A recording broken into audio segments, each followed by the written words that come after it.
same thing from here. Don't be really dominant with your upper body pull. Don't think tug of war in the collar, because you're gonna lose that battle if the person's a lot stronger than you. You will use your upper body, but first, we spider climb up, we tilt those knees forward to the shoulders, reverse crunch, and then we pull the collar, and then we rotate the elbow out. It breaks the person down again, okay? Now, once again, if he put his hands on the mat, then my work is done. But right here, this is a vulnerable little spot. I'm gonna swim inside the elbow. Again, if he closes his elbow down, he follows my hand, I'm gonna have to bridge that hip up into the air to find the space to come through and trap that arm, okay? So I've achieved my goal. I broke his posture down, and I've trapped one arm on the mat. And let's control our opponent's posture here, either by grabbing the back of the neck, or if you can reach all the way to the opposite armpit, anchor on that lat muscle and close your elbow tight, and again, double down on that lower body control, spider climb up. I always wanna have my hip angled out toward the side that I've got the arm trapped, in this case on my left. So I'll put my foot down, I'll hip out to that side, I'll close my guard again. It should be hard for our partner to posture up from this position. Should feel like I have really good control. So our first submission.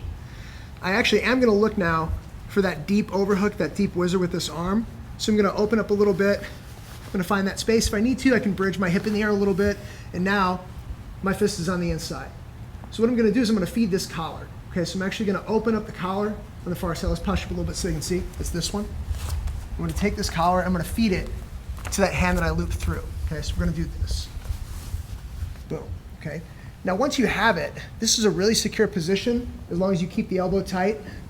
And I'm just gonna slowly work that in deeper and deeper. So I can pull in the back of the neck, work my hand in deeper, or I can take the collar, just like a ratchet strap, pull, go in deeper, pull, go in deeper. If I feel like I need more slack with my arm, in this case I do, angle more to the side, and then keep climbing in, okay?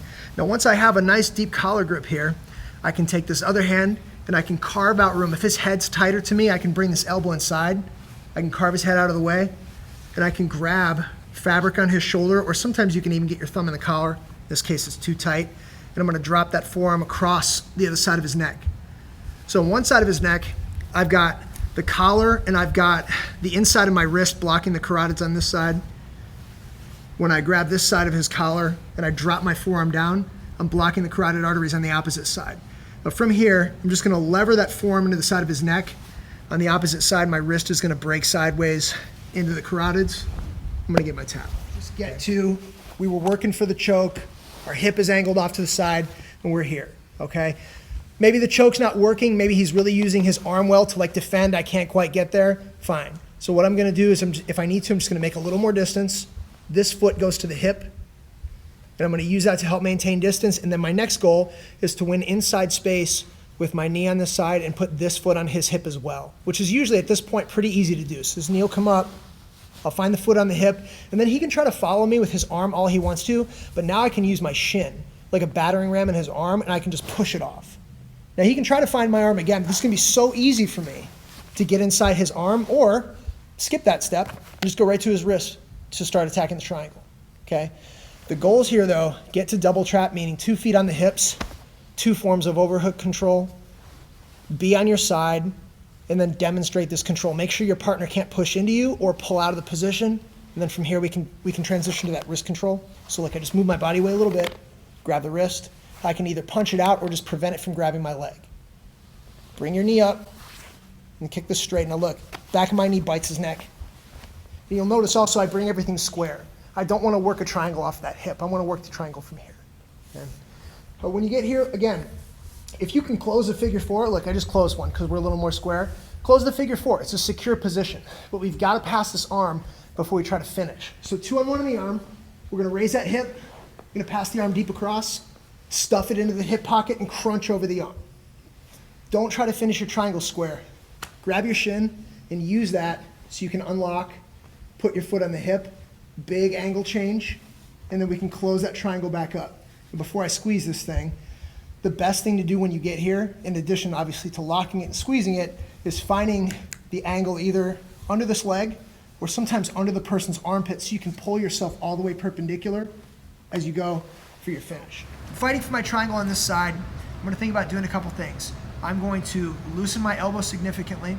I'm also gonna move myself away a little bit. So it's starting to feel really loose now, right? Like you could just rip that arm right out. Okay, good. That's what I want. I want the person to feel like they've got there's a false sense that he can get his arm out really easy. So again, I'm gonna loosen my knees up a little bit, loosen my elbow, and then I press off of his hip, and I start to slide myself out a little bit. I wanna feel his wrist in my armpit, and then I wanna feel the tip of his elbow like on this part of my wrist. Right now, I'm obviously too deep for that. Right now, on this part of my wrist, I feel armpit, and then in my armpit, I don't really feel anything yet. So I'm gonna loosen it up, I'm gonna start to slide away, and I'm gonna start thinking about squaring my hips under him, but not yet. What I wanna feel is I wanna feel him try to pull that arm out. Now we're gonna do this real slow, okay? So look, I move out, I loosen, I feel his arm retreating, keep going, and then we're going to stop it, okay, right there. So now I've pinched my knee back in, over my forearm, I feel that blade of my thumb right under his elbow where I wanted it, and his wrist is trapped inside my armpit, okay? So what I'm gonna do when I feel that is I'm gonna rotate everything in. So you won't be able to see it until I go, but I'm gonna be doing this. I'm gonna be rolling his elbow to the inside, which is gonna result in 1 or 2 submissions depending on exactly where I caught him. Either a straight arm lock or a bent shoulder lock. So as I swim inside, I'm also gonna move my hips back square under his. And I'm getting a tap with one arm here. But depending on how flexible and how tough the person is, and how unwilling they might be to tap, you can make a grip that's going to help you a lot. Are your shoulders pretty flexible? This one's tighter. Okay, all right. Well, we'll see if we can get there. 2 options. You can gable grip it, meaning I can make this clapping grip with my hands, and then as I rock, I can bring my hands to the center as I square my hips under his hip. Yep, and I'm always closing my knees down as I do this. With his shoulder being as tight as it is, I can't get the grip that I want, which is a figure 4 grip. So I would actually bring this hand to this bicep, put my right hand on his shoulder. But it's totally unnecessary in this case because I'm getting my tap really, really.